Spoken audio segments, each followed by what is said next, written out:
Namaste. I hope you're recording this, Swamiji, because otherwise you're going to stop recording and then everything will get... No, I didn't touch it. Now its recording is going on. So you want to quickly give that diagram, the third photo, Purush Prakriti separate, if you have it. Yeah. If you Rajesh, don't can have you it, share it's the okay. diagrams? Rajesh will share. He did it last time. Yeah, no problem. So the question was, what is the difference between Prakriti and Maya?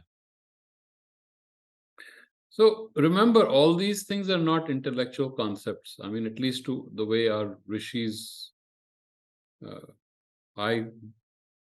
way my understanding is, they saw something and they described it as they saw it. It didn't make up theory.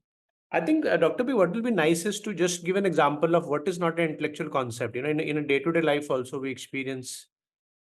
I think that will. This Hmm. is not a concept. Yeah. You Direct see it, experience. perceiving. Hmm. Right? Now, if I remove, there's a pen. That's a concept. This is sensation, perception. You see things as they are. Now, we usually see the things that are outside, objective world. इसको तीसरी slide पे जाओ बस. Third slide. Next page. One second.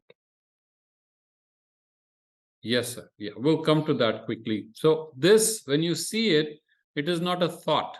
You can argue that it's a thought, but you're seeing it, perceiving, seeing things as they are. Yatha bhuta darshanam. Now I can tell you all the kind of details about it. There is a pen that is beautiful. It has a golden upper half, below is brown, then the tip is golden, and then all kinds of concepts. But compare that with this. As we say, a picture is worth 1,000 words, right? Picture, you see it as it is. So you come to the senses. Consciousness is directly seeing things. The difference here is what is between the consciousness and this. Your senses. It's coming through your senses. So there are 4 layers with which we perceive the world. This is the most outer knowledge, and Sri Aurobindo has described this beautifully. This is the outer knowledge which comes through your senses. It is dependent on your senses, which obviously, as you know, can be mistaken. At night, the classical example given in our tradition is you see a snake across your path and you get scared. And then there's a lightning flash and you see, oh, it's just a rope. Right? So it's a very deep, beautiful symbol. So your senses can fool you. You come back from the senses to the mind. The mind knows. The mind starts putting things together. It is closer to your consciousness. Einstein comes with this brilliant, within his mind, he sees things. He sees light. He feels it. That's how he described it. He felt it. He felt that he was traveling as fast as light and how the world appeared to him. Or something becomes very real. It's such a beautiful concept. So this knowledge is closer to your consciousness. So it's still indirect. It is still dependent on concepts, nama, rupa, but it's closer to your consciousness. Finally, you come to a level where you are that knowledge. There's no separation. And that is the knowledge there can be no doubt about, no sanshaya, no brahma. Now you'll ask me, oh, how do I know that there is such a knowledge? And how do I reach such a knowledge? Right? You're going to ask me that question. So I'm going to ask on your behalf. Sri Aurobindo says that the only thing that is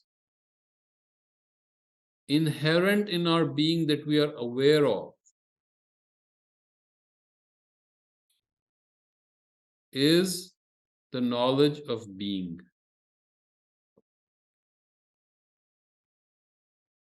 It's not the knowledge of I. I still can be a little blinker in the middle.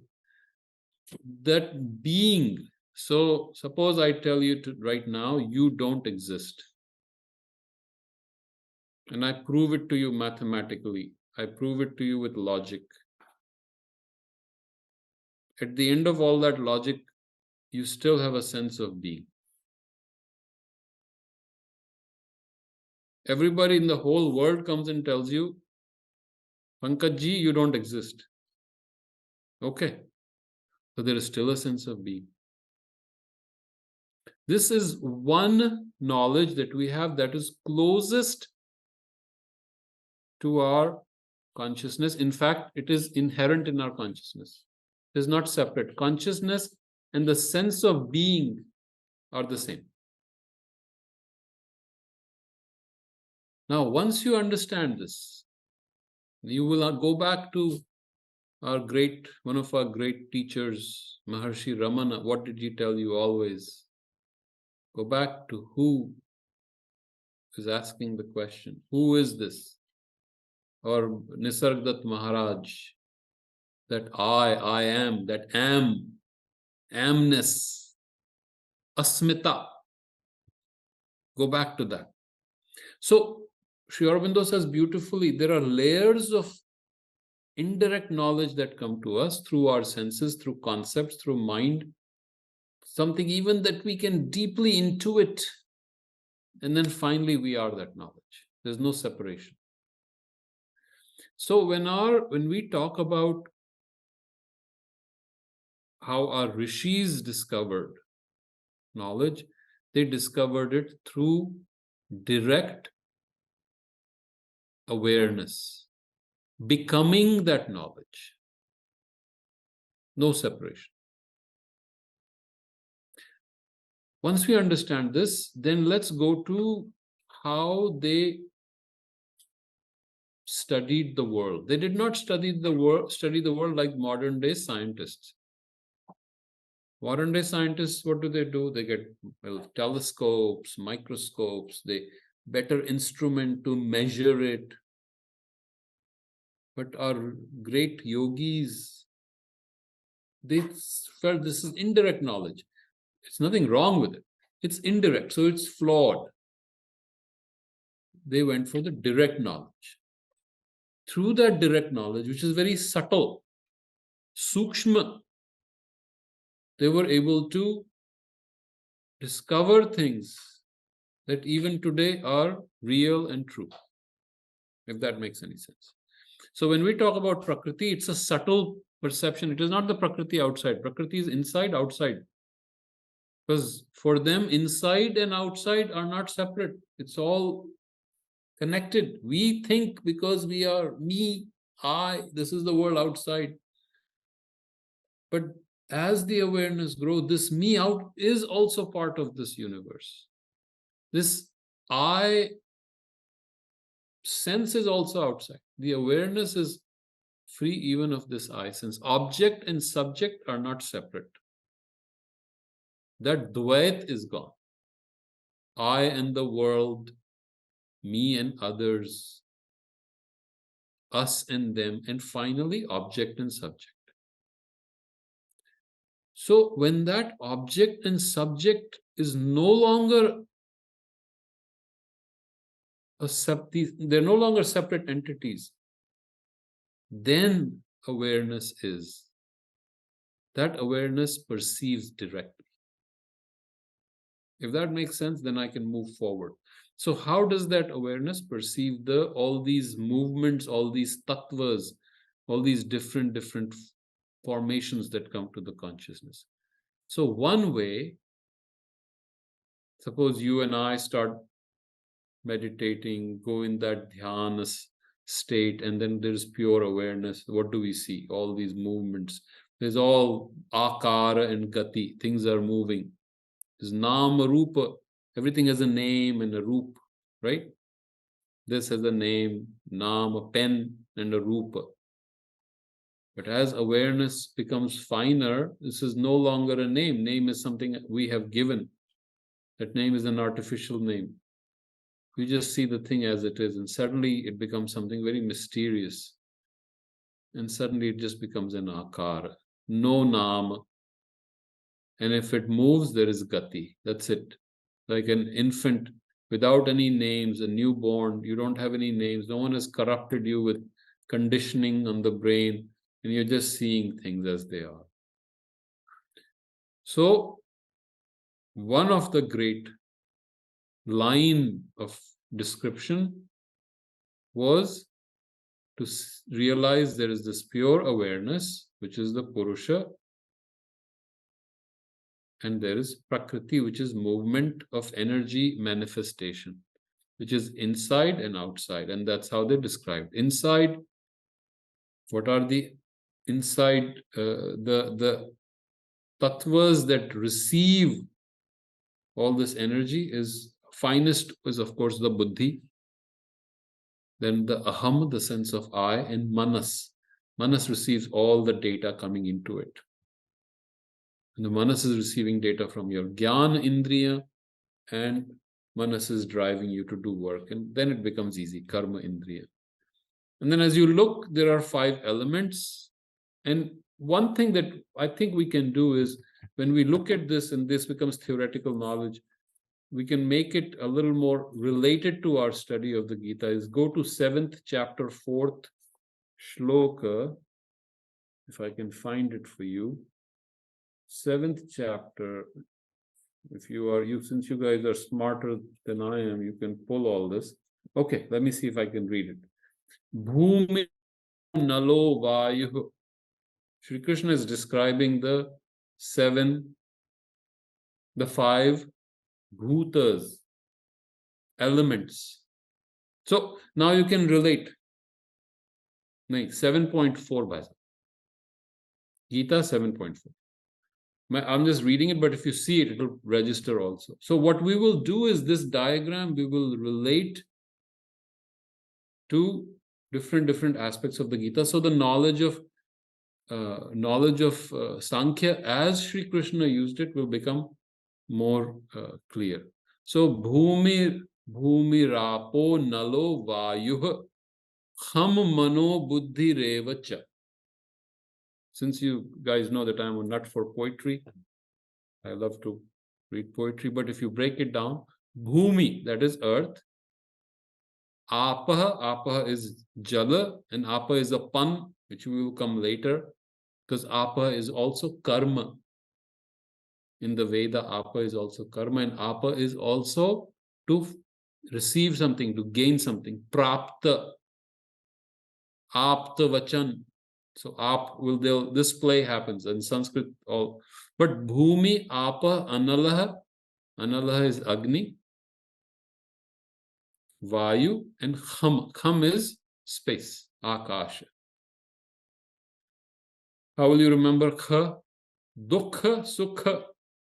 They come from Kha. Why is it coming as? I'm just going to leave that seed in your head so that you can ask later. Why is Dukha connected to Akash and Sukha connected to Akash? Anyway, so Bhumi, Rapo, Nalo, Vayuhu. These are the 4th in the first pada. Second, Kham, Mano, Buddhi, Revacha. These are Kham is Akash, Mano, Buddhi. Buddhi, Iv, Cha, or Ahankara. So this is the final one that he gives. Ahankara itiyam me bhinna prakriti rashtadha. These are the 8 elements that he's talking about. And Sri Krishna uses the knowledge of Sankhya in his development of his own wisdom. So, ahankara iti ayam me bhinna prakriti ashtadha. So this is sandhi, it becomes, but then you separate it out, and so you will see. So then you can connect it to the diagram that we have. And then diagram is nothing original, by the way. There are so many diagrams on it, on Sankhya. But our Sankhya, our Vedantic Sankhya will be above that. So it will absorb all this. Anyway, I just wanted to give that. So let's go back to our original diagram. Now, to answer your question, why did I go through all this? This is one way of describing the world as you see it. There is another way of describing the world. And I'm just going back to that consciousness. Now do a thought experiment for a moment, and you are in that consciousness that is limitless. And then moment you are established in that consciousness, do you have a form? Do you have a name? Nothing. Ajo nityah shashvatoyam puranaha. You have neither name nor time. You are not born. That awareness is there always. Now from that, and as your awareness grows, we are imagining someone like a Sri Krishna, awareness that pervades everything, that is beyond all limitations. That's nirakara. Now how does this see the world that is sakar?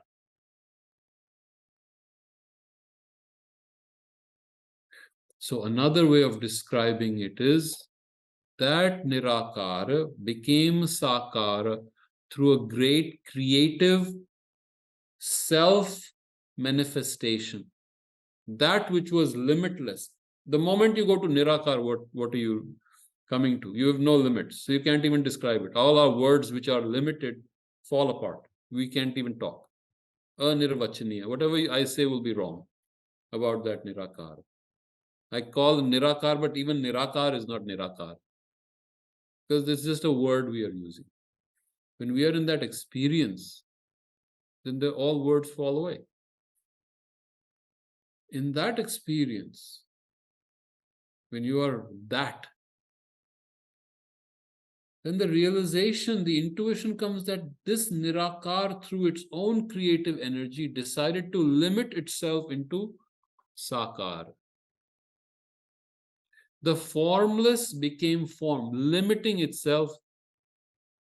It restricted its illimitable energy into limits.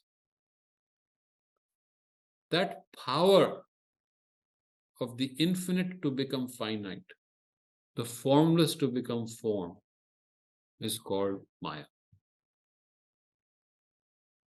Does it make sense? It's like you sitting here and you know, I'm going to give a very bad example, but since Sri Aurobindo gave it, so I can just take that. I ask you to sing, and you start singing if you know how to sing. But that is not all that you are. You may know math, you may know science, you may know the Gita, you may know philosophy, but you're showing, you're manifesting as a singer in that song. All that 1,001 songs that you know, you're just singing one song. So the infinite has manifested itself into something that really is not the infinite, but it has still shown itself to itself by becoming the finite. That power is Maya. Mayas in the Veda, and Sri Aurobindo has beautifully described it. So every time I read it, I just go gaga over it. Such a joy of reading that essay. This is how in the Veda Maya is seen. Maya means the bliss. In Veda, Mayas is bliss. The bliss of self-creation, creating out of oneself and perceiving to oneself what one is. This is the highest anand in our darshan. And there's a beautiful shlok in the Gita. Sri Krishna says, through my yoga maya, I have created this universe. Beautiful. Swamiji, you'll have to help me with the reference. But through my yoga maya, I created this universe. Now, normally, what do we understand as Maya? Now we come to Adi Shankara, because we have to keep Adi Shankara happy. Normally, what we understand Maya as is illusion. But that may be a mistake of how we understood. We thought Adi Shankara was saying this whole world is an illusion. Now, modern Vedantis, Neo-Vedantis, including our own Swami Partho Anand, do not agree with that. Partho Dada does not agree with that. And he, of course, being a Vedanti himself, he says that's not what Shankara said, but everyone misunderstood Shankara and said this is all Maya. Shankara does not say this is false. Shankara does not say this is an illusion. But we usually associate him with that concept of a universal illusionism, what Sri Aurobindo calls a universal illusionism. This is all an illusion. That is what Maya is. Sri Aurobindo, on the other side, says, if there is such a thing as a universal illusionism, you may perhaps call my philosophy universal realism. And what he says is, since the truth, since the Nirakar, the highest truth, through the Satchidanand, through the supermind, created this world, how can it be false? If the highest truth has created something, there has to be something inherent.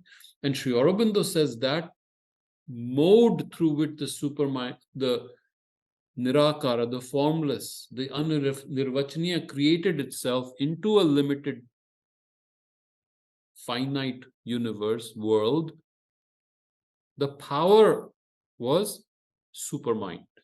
Sri Aurobindo uses the word supermind. In the Veda, the term that is used is Rit Chit, the truth consciousness. So if truth consciousness is creating something, how can it be false?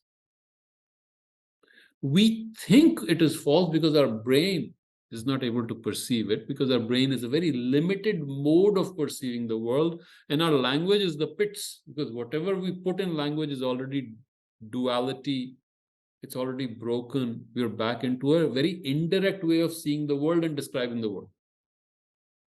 And if you study languages, languages are so far apart from reality, as Sri Ramakrishna Paramhans used to say, I can either describe a sweet to you, or I can just give you the sweet and you taste it. I'm paraphrasing Sri Ramakrishna. But what is the difference? I describe a sweet to you. I cannot describe it to you.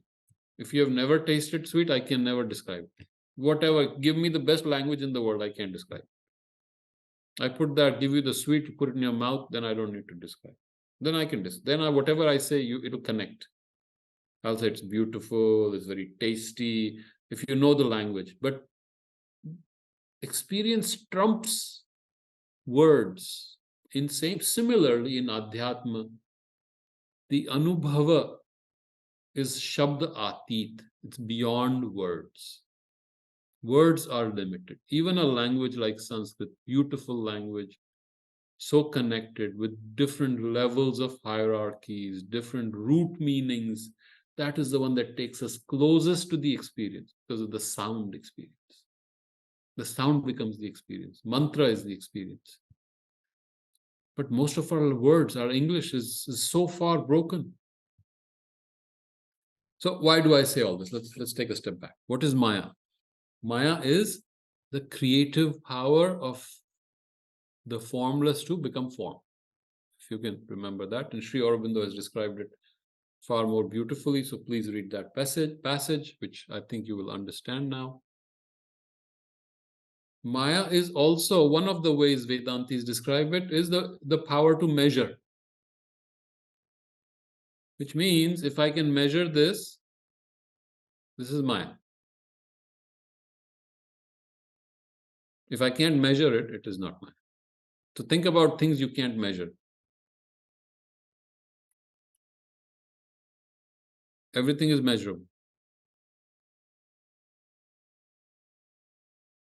So one way of describing this whole world is measurable, so it's Maya. Because it's finite. Finite becomes measurable. That's just another way of saying this. It took me a long time to get this in my understanding. So I know it can be difficult. But in our Veda, Things were not false and true. The rishis saw the world and described it in symbols. Vedanta described it beautifully in more intellectual or supra-intellectual knowledge, intuitive knowledge. And the Gita brings it down to the ground for people like us. How can we live it? So, if we understand that, then suddenly the whole concept of Maya becomes beautiful. So, Maya is a different paradigm. It is using a different paradigm, and Prakriti is using a different paradigm of describing. Is Prakriti Maya? Yes, Prakriti is Maya. But you're bringing Einstein into quantum physics, which you can. Anything is possible, but it's a different paradigm. Does that make sense? I refer you back to that beautiful paragraph by Sri Aurobindo, and you can read it again and again until it registers. It takes a long time to register it because we've been messed up with our consideration of Maya as illusion. And why do I say this? Because we who study Sri Krishna and Sri Aurobindo, we need to understand that this world is not an illusion. There is a reason why this world is here. There's a truth in this world. The truth itself has created this world. So it is not illusion. We are not here to escape the world. And Sri Krishna definitely doesn't allow it. Doesn't even allow at any point the possibility of dropping karma. So unfortunately, illusionism we misunderstood. And of course, let me add Swami Partho Anand here. Brahman Satyam Jagan Mithya Jiva Brahma Naiv Na Paraha. That was a famous statement from Adi Shankara, or at least ascribed to him, because we really don't know what he said. It was 1400 years ago. So Sri Aurobindo said, we really don't know what he said and what he meant in the conversation. He said that. So if Brahman is Satya, when he says Jagat is Mithya, is we are seeing it in a manner that is not its true essence. So like you see a snake where a rope is, that doesn't mean you're not seeing anything. You're seeing something, but you're seeing it as that which it is not. The moment there's a flash of lightning, you see its true essence. So you can't say, I don't see, this snake is a mithya, is an illusion. The snake is real to my senses and to my perception. However, I'm not seeing the truth, the true reality of the snake, which is the rope, which in our Vedanta we call adhyasa, adhyaropa, when we impose ourselves on what is. So mithya is to see what is not, or to see what is as what it is not. I'm sorry, I'm using words so it will confuse you.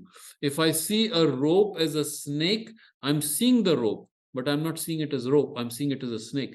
That is the mithya, but I'm seeing something. So it's not false. The phase is different. And all I have to drop is my illusion, my false way of seeing, and that is mithya. Mithya will come back in the Gita. Mithyachara.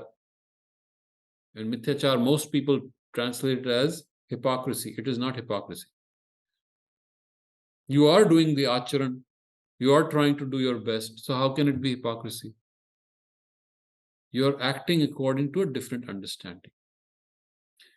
So this mithya, once you drop the mithya, you will know Jiva Brahmanaiv na paraha. There is no separation between Jiva and Brahman. That is what our Swami Parthoji thinks. And I believe he's right, but we don't know. So since Sri Aurobindo is closer to us, we know what he said. We have the documentation, we have his writings, and that's what we go by. Vedanta doesn't, actually Vedanta is oneness. So Vedanta really, or non-dual rather, non-dual, Advaita, or even beyond non-dual, it is beyond duality. To even say non-dual is a problem. So it has both duality and unity in it. So true Vedanta does not reject. What are you going to reject? When you are everything, think about it. Again, thought experiment. When you are everything, what are you rejecting? Everything is in its place, perfect, created by you for your enjoyment, for your consciousness. Now, if that makes sense, that is what Maya is. And the reason I like to refer back, because this is not this theory, this is Sri Krishna uses these concepts again and again. So, for example, matras, here you see external world, I divided, put that here, elements and modalities, matras. They're usually called tan matras, right? Tan matras are the way these bhuta, these 5 elements, their energy is received by our senses. Now, where did I get this from? So, chapter 2, shloka, I think 14th. If you remember, we've read it. Matra sparshastu konteya shitoshna sukh dukkhadaha agama payino nityaha tam stitikshasva bharata.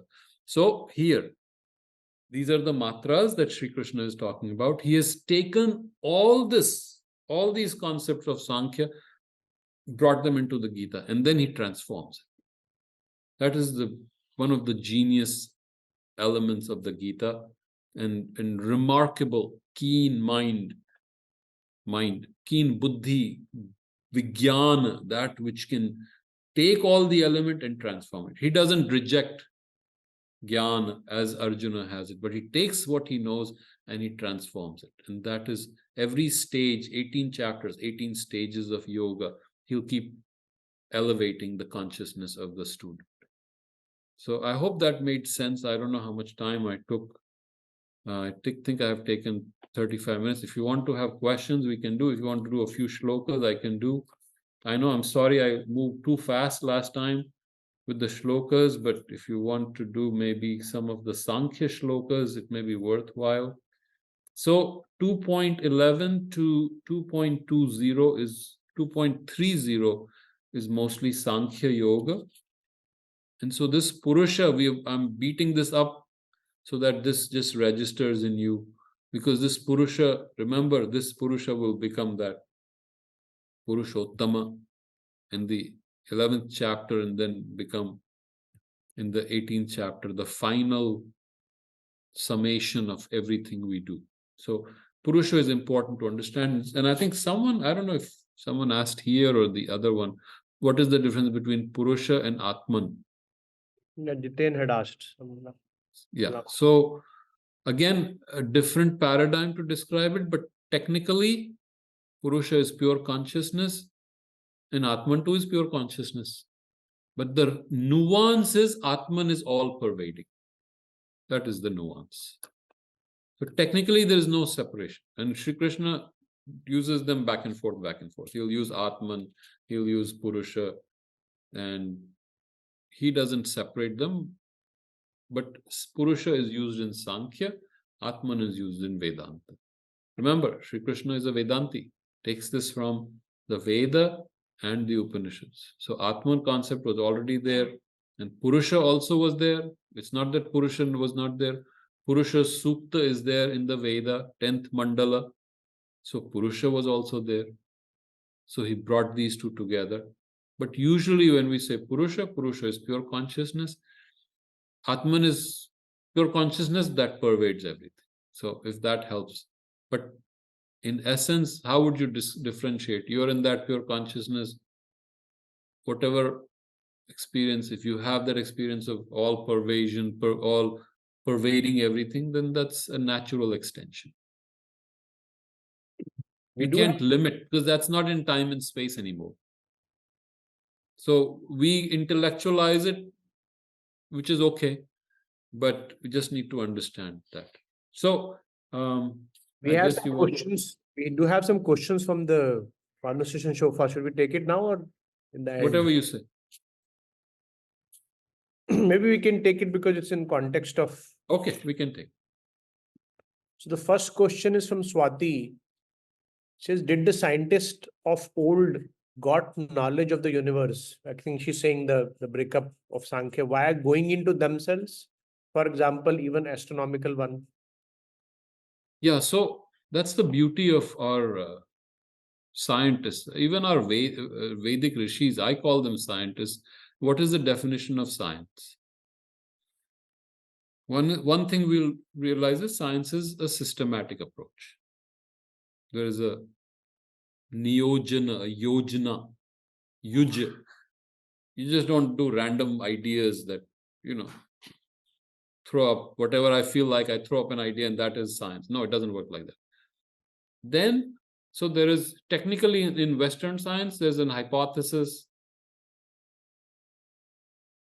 Then there's this observation or observation leading to hypothesis, then further observation, testing, maybe experimentation, and then finally conclusion. There are two methods, induction and deduction. There are two methods.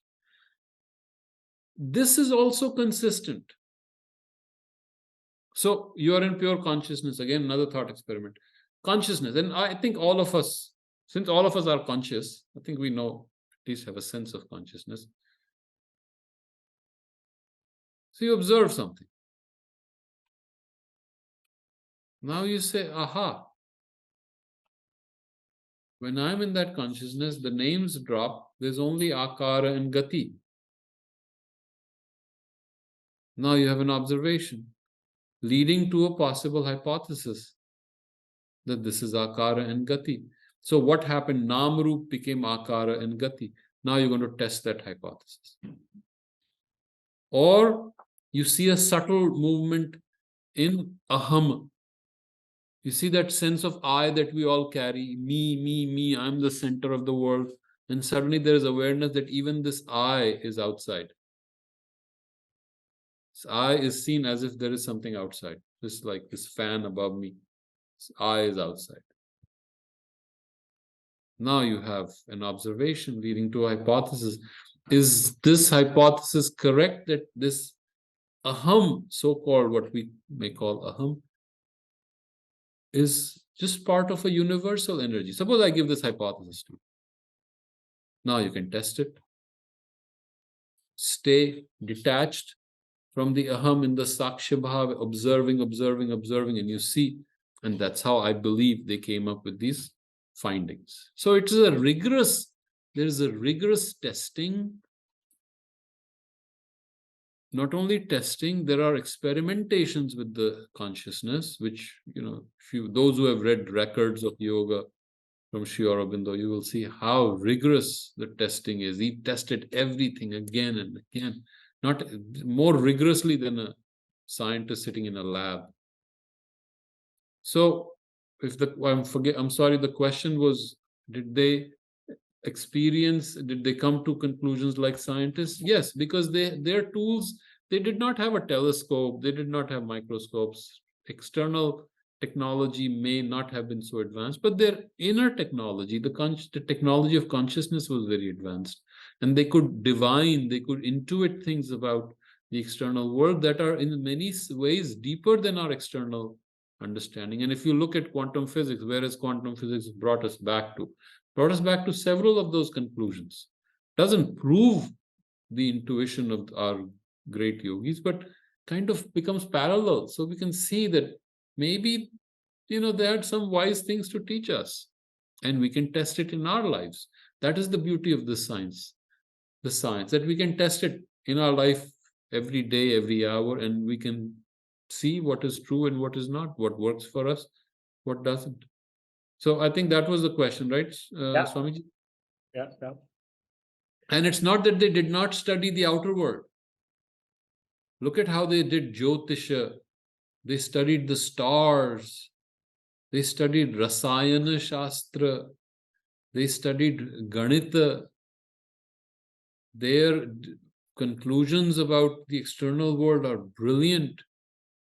Architecture, right? How beautifully this is designed. Medicine, understanding of the body. Medicine, thank you. Music. I mean, I would say that civilization that peak has not been reached even now, in some ways. Look at the poetry. Do you think anyone can write like the Gita right now? Get the best poets in the world, they can't write it. Look at the mastery of poetry. Look at the mastery in the Veda. So a lot of things were not just scientists, artists. And we did not differentiate between philosophy and spirituality and religion and science, because the consciousness that studied this was a very different consciousness than an external consciousness. Most of the scientists today, Western scientists, live in an external consciousness. Although quantum physicists keep veering towards almost like a consciousness of a enlightened person in some ways. Anyway, I hope I answered that question. Yeah. Now there's a question from Sapna, which she says, if experience trumps words, then can we say that the power of senses / experience trumps the mind? Isn't the working of mind relying on language as we know, and hence words that limit us? Yeah. So which kind of anubhava are we talking about? If it's an anubhava of the external world, it is still indirect, right? As we discussed, it is still indirect. It's okay. There are a lot of teachers like Krishnamurti will tell you to see things as they are. See the tree as it is, because we don't look at the tree. Do we? Do we even pay attention to what is around us? We don't look at things as they are. So the first training in Krishnamurti's commentaries, one of the first, is see things as they are. Look at the tree as it is. Because when we say the tree, we're just seeing that concept in our head. We don't ever look at it. We say we love smoking, but we never really enjoy the cigarette. We just smoke it and it's all in our head, but the experience is not there. There's no direct perception.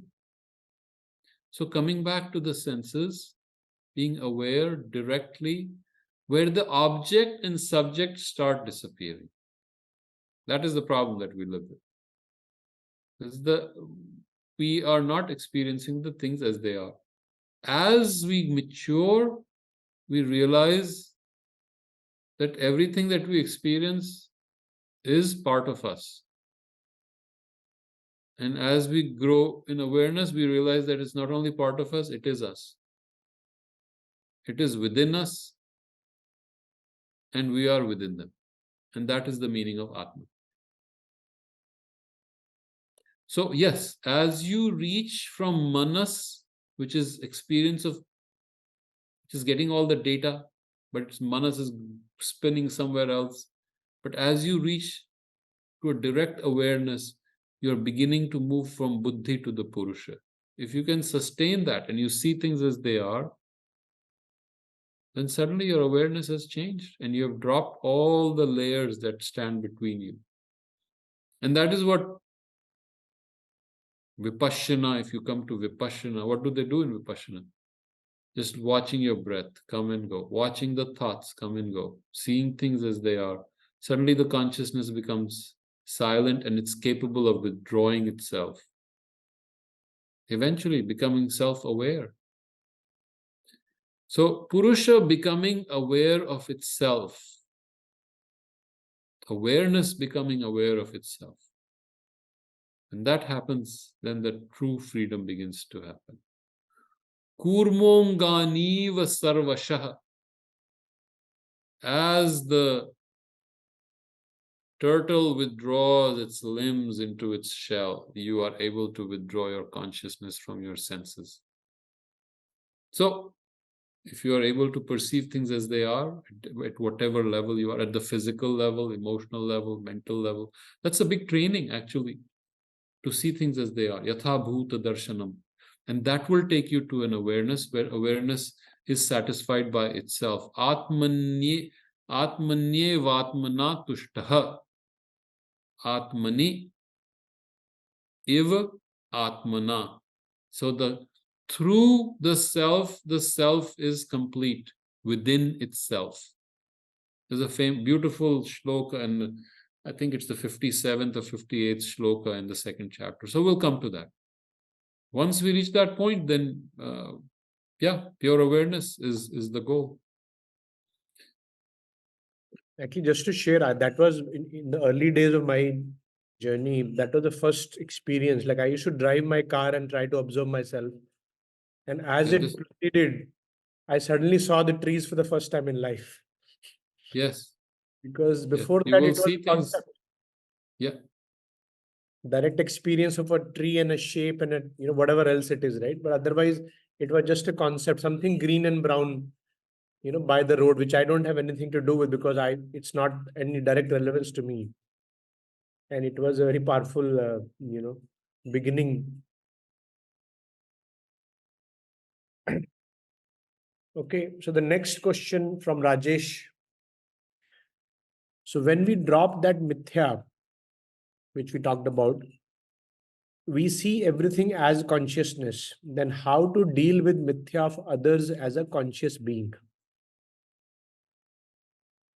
That's that's a mithya question, isn't it?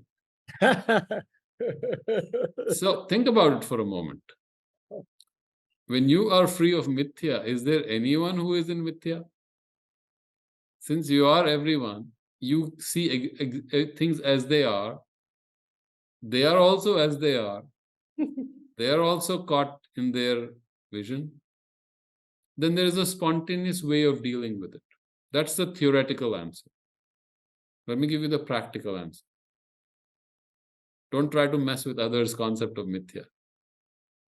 Just do work on yourself, and that itself begins to start affecting others. Because if you start doing that, you'll annoy 100 people, they'll beat you up, they'll think you're idiots, you're an idiot, they'll get upset at you, you will react to them, and all you'll start go back to the mithya.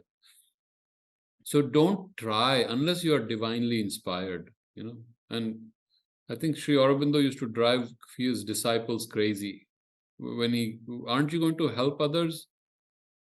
And he says, no, not if I was asked to. If I do not have the divine inspiration, why would I? Who am I to relieve someone else of his or her mithya? That too is ego, no? Well, my job is to help others to be free of their mithya. Who am I? I too am part of them. The moment you see yourself in everyone, then who are you to say that that person is in mithya? You are in mithya. You are the mithya. Right? So that wisdom, that deep compassion for others, if that awakens, then the right word will come at the right time to help someone the right way.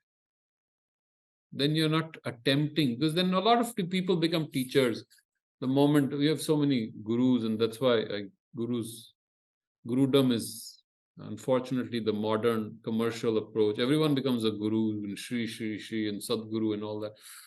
Yeah, that's fine, but our job is guru. I think we've had 2 or 3 of the greatest gurus we need to. Sri Krishna, Sri Aurobindo, then what do we need after that? Really, I mean, we don't need to. So they'll do the thing that they will inspire us to do the right thing.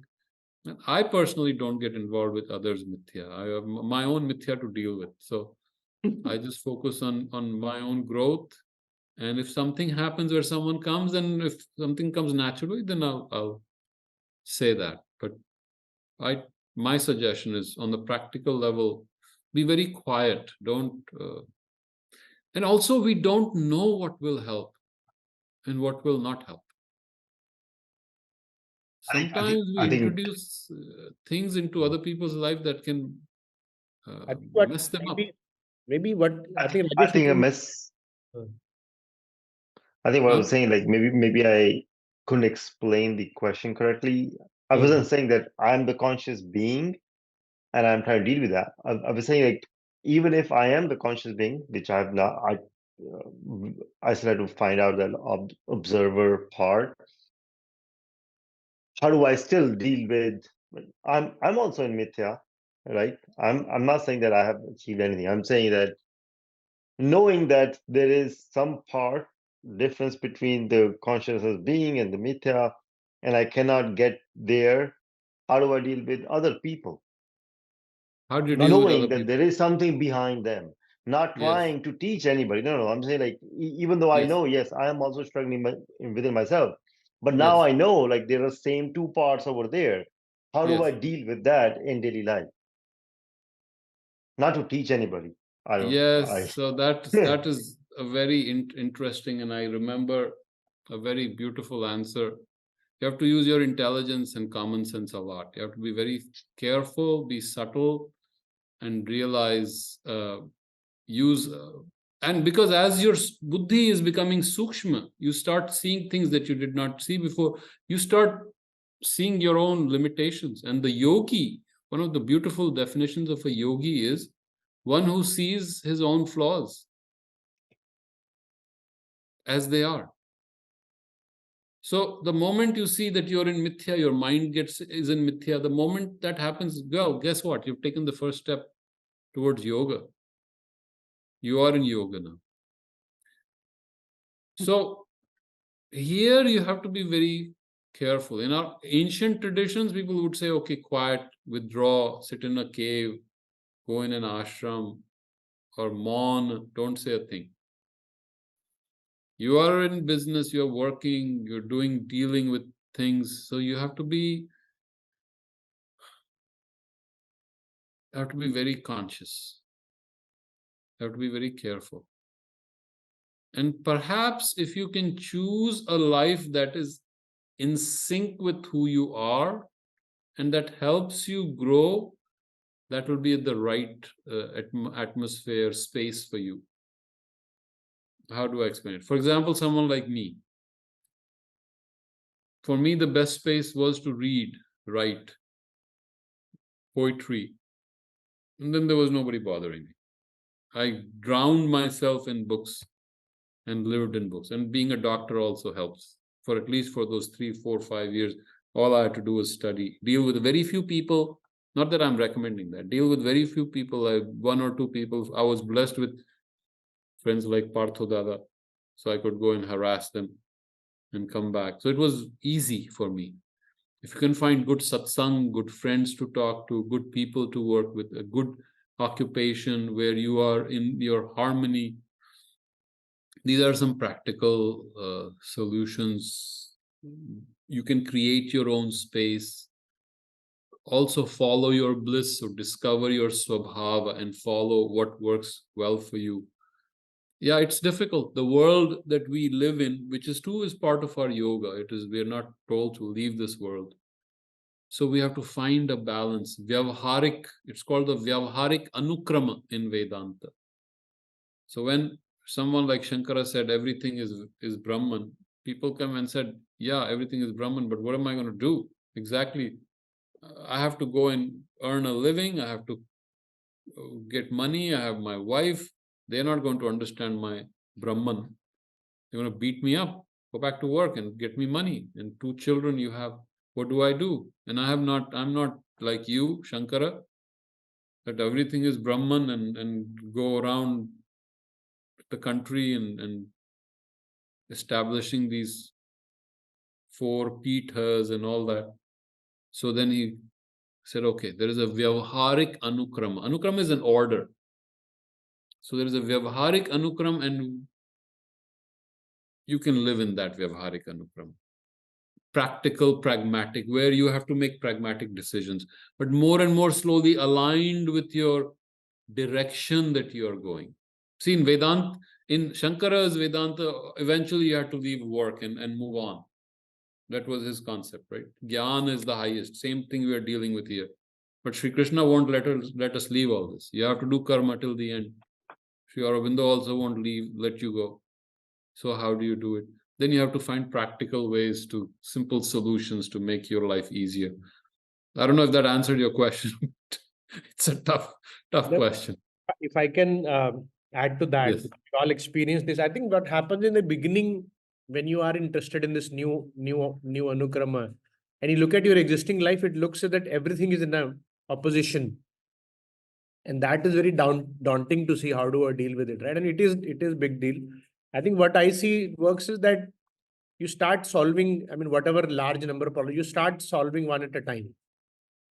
You can, let's say start with having a workspace for yourself, or, quieter. So slowly, one by one, things will fall into order, slowly or gradually, but you just start with one thing and, at least win a little bit of territory, and then then it grows over time. There is no, you can't just, if you look at the enormity and you don't go, then you'll live in that misery all the life. Right? So a slow beginning you can make it in your control. If some grace happens, something big will happen, which at least I've seen that people who make their own beginnings, somehow the grace helps them to also kind of do things faster. So I think we can only do that much.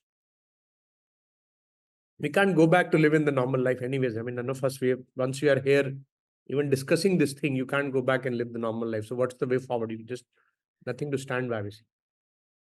And Sangha helps. You guys keeping that group together, supporting each other. I think that's a very beautiful thing you all have done. Being there for each other, helping each other, kind of being each other's friends and comrades. I think that's helpful. I mean, you guys would know better about that. So different strokes for different folks. You'll have to find what works for you and be there with each other, for each other. And I think these are very important questions in a practical world, how to make it happen. This is not an easy thing. Not easy at all. Samir, can I add something? Yes. Please. So in my experience, the more you start to see the things as they are, the more you will understand how they are, how the world moving the way it is. So the more you understand it, it's more easy to actually get rid of that. And the second experience I have is that the more practice you do, the people whom you feel that, kind of a different trajectory altogether, they start dropping off. And more people who are more connected on this path will continue to join you. You just have to be patient and understand, mostly ignore if you feel like, for example, if I feel someone is irritating me, I'll just ignore a little bit and it just drops off. That's beautifully said. I think you need a lot of patience with yourself and with others, a lot of forbearance, a lot of intelligence. And so that's, I think Krishnamurti, someone asked Krishnamurti, I'm riding a tiger. What should I do? Because if you try to get off the tiger will eat you. Krishnamurti's answer was actually pretty brilliant. Depends on who is more intelligent. And if you're more intelligent, you'll figure out how to get off the tiger without the tiger eating you. And I think so it's tough. There's no doubt about it. And that's the whole reason why people withdrew. One more thing I wanted to add is, yes, sir. If you're seeing that this is something, how to deal with that itself is an egoistic statement. That means you are still seeing people like others. So it's all in your head, actually. Yeah, but that is, and then there are practical issues too in dealing with people who won't understand you. If you say something, then it sounds like you're throwing bouncers at them, and they make fun of you, they mock you. I mean, 100 things can happen. So just have to be conscious, careful. You have to build up your emotional intelligence. You have to be very sensitive. You have to be very compassionate to their issues. So how they are seeing you. What is it called? Emotional quotient, emotional intelligence. You have to get that stillness and ability to handle. Samir, can I add one thing, Dr. P, if you allow? Yes, sir. Yes. So I had a podcast with Partho Da recently, a couple of days ago. And in that sorry, just one.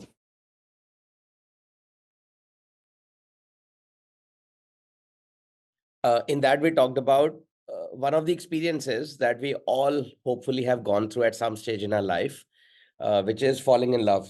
So once you fall in love, it's not that you give up other things, you still keep eating, you still keep going to work, you still keep meeting people, but your focus and dhyan concentrates toward a person. And in the process, you start also figuring out some people who don't like you being in love versus some people who are supporting you being in love. And, the eventual equilibrium is reached automatically in due course. So you can't explain it to everyone. You can't go around telling everyone necessarily, but that's an analogy we had discussed a little bit. And maybe it's an experience most of us, hopefully all of us, have experienced at some stage in our life and we can relate with. Yes, absolutely. That's beautiful. Manu is asking a question, why EQ? Manu, do you want to elaborate on that? Well, No, I'm just keen for Parikshitji to shed a bit more light, because that's an area of research for me. I'm trying to these days reconcile one's own, structure of the brain, the emotional center, and how amygdala hijack happens. And when amygdala hijack happens, then sometimes all the spiritual work you've done, you look back and say, oh, whoa, with a bit of the sadhana, how come I still get hijacked? So that's an area of research for me. So I was keen for Parikshitji to shed a bit more light on it. And how do you get over your amygdala hijacks versus the sadhana that you do? so if you remember, and it's actually very gratifying to me that you're studying EQ. And if for those who are not aware, I hope everyone is aware. So EQ was a recent concept, but recent means last 20, 30 years, by a scientist, writer, Goldman. I think his name was Goldman.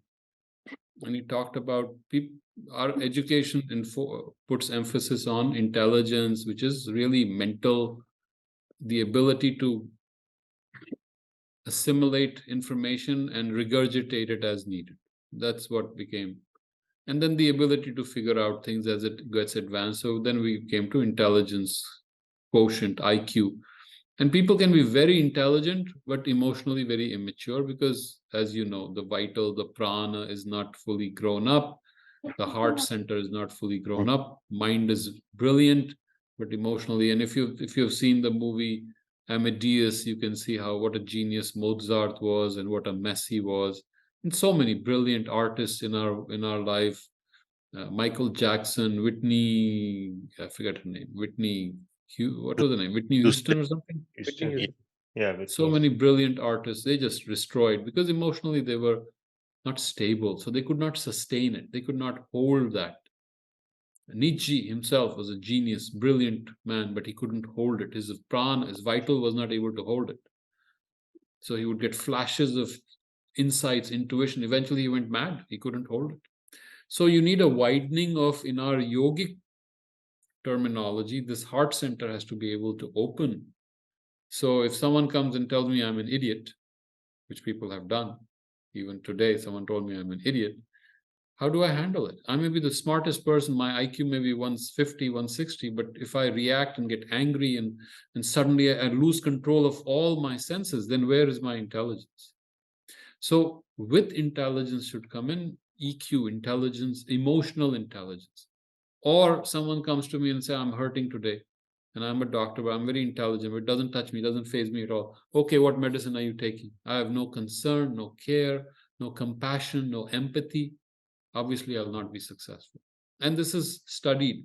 People who study in Ivy League schools do actually worse in life than people who have studied in less elite schools, because they are street smart. They know how to handle life. They know how to deal with people. They know how to build relationships, communication. Life is much more than just being very smart. So that's where emotional intelligence came. Emotional intelligence is also having intelligence about oneself, being aware of one's relationship, how one is deficient in one's relationship. Because if you're truly intelligent, truly sensitive, then you'll see your flaws. They're emotional, vital. We have partitioned intelligence to a separate silo where it's not subtle enough. It may be clever, but it is not subtle and it's not deep. True intelligence incorporates emotional intelligence. As we grow wider in yoga, I mean, I'm talking about yogic intelligence. I'm not talking about intelligence quotient as is described in IQ tests. But true intelligence is a lot more. It's what I used to call the awareness quotient. Not just being intelligent, but being aware of things. And as we talk about nowadays, what is this awareness? Becoming aware, becoming conscious. That comes as the root of intelligence. That comes as the root of emotional intelligence. So when that question came that, I see the mithya and others are in mithya and how do I deal with it? That's a very important question in our lives because daily we face that. So we have to have one, enormous empathy for ourselves, and two, enormous empathy for those who are coming to us from that perspective where they have no understanding of what we are trying to do. And we have to be able to be street smart enough to be able to deal with it. So that's where I brought in the emotional quotient. I just like to read about it and dabble into it because it's very close to our yogic way of approaching things. So which came Parikshit, from a yogi too. Yeah. The thing is that if the emotional center in the brain receives signals from our senses faster than the thinking brain does, right? Which means that when we do our sadhana and we are refining our mental processes, but our emotional brain gets triggered by certain factors faster than we can rationalize them at times, which probably is called the amygdala hijack, right? So that your emotional reaction sometimes is quicker before you can make sense of it. Now, if you are doing your sadhana and you know your flaws, let us say, you know your karmas and sanskaras and how they are playing out in your daily life and obstructing your sadhana, yet they get triggered quickly because you don't have time to rationalize and settle them, then how do you focus your sadhana on that point and set yourself free from the influence of those karmas and sanskaras that you carry? So first, just a couple of tweaks. One is sadhana is not just intellectual refinement. Of course. Right? This is we're talking, intellect is getting refined, subtler, but sadhana is much more than that.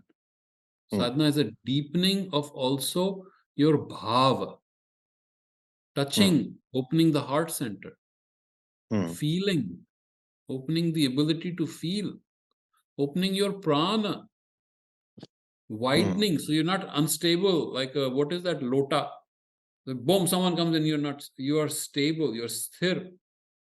That's what Sri Krishna talks about in second chapter. Sthit prajna, whose knowledge is settled, intelligence, intuition, wisdom is settled. So when you do this sadhana, the purification, why do we do pranayama? Because we're clearing up the prana.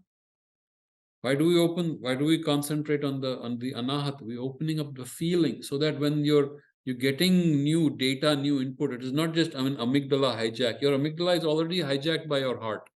Anything comes, it's already no problem.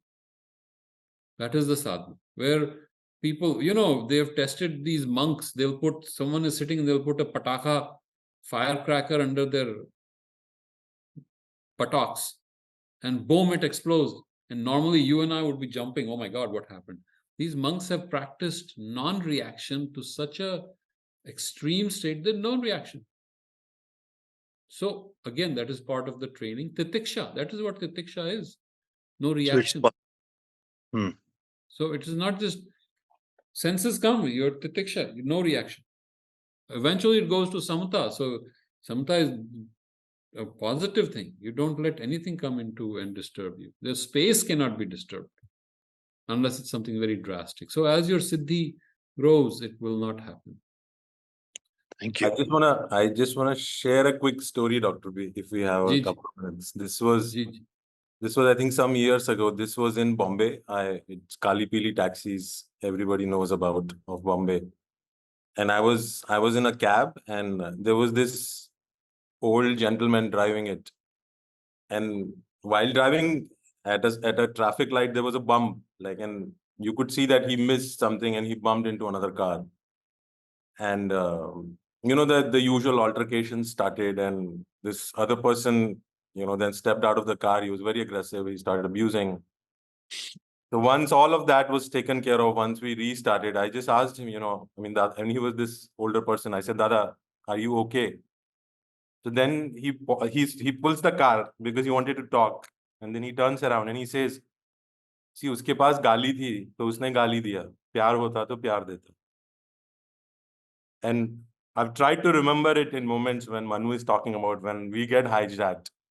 And obviously, you lose that, but that moment has stayed with me. It didn't matter because, he was completely unaffected, right? And he did whatever was right after that. But that the other person's actions or behavior had absolutely no impact. And not as a judgment, but as an acceptance. Yeah, that's beautiful. That's a yogic preparation. That's beautiful. Yeah, the yogi was driving that cab. Yeah. Sorry to get it on a humor way. अगर गाली की जगह गोली होती तो? गोली होती तो भागते, आप छिप जाते. Don't stand there and practice titiksha. That was not Noida US. entered the conversation. Sorry about that. Yeah. There was Dada used to tell me that story of this guy who was their black belt. And he was once in an gully, and people came after him. And obviously he was a black belt. There were 3-4 people and some had a knife or something. So 2 options: either you do black belt and try to beat them up and with a knife, fight with knives. Or, so what he did was he picked up a brick that he saw, threw it at them. While they ducked, he ran away. And that was his way of fighting with them. So you have to figure out what works best. You don't have to show anyone how much black belt you know. Yeah. If you duck and if it's goli, run away. If you can.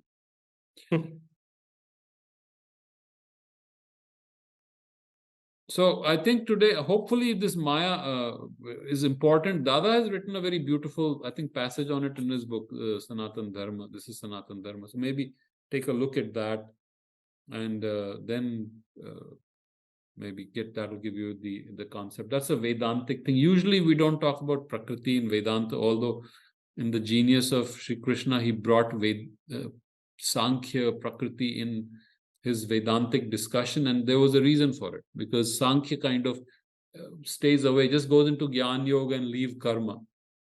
And Sri Krishna brings them together and shows that it is the same buddhi that is used for jnana and that is used for karma. And that is his brilliant synthesis of these two together. So if someone says, no, Gyan Yoga means leaving, no, Gyan Yoga does not mean you have to leave. Gyan Yoga means you stay here in this world, do what is right, stand up for the truth, surrender it to Sri Krishna. That was the genius. Usually we don't discuss Sankhya in Vedanta too much, so you will not see that. But I think it was a very good question. Good. I think we had a great session today, as always. Thank you. And very nice. Thank you.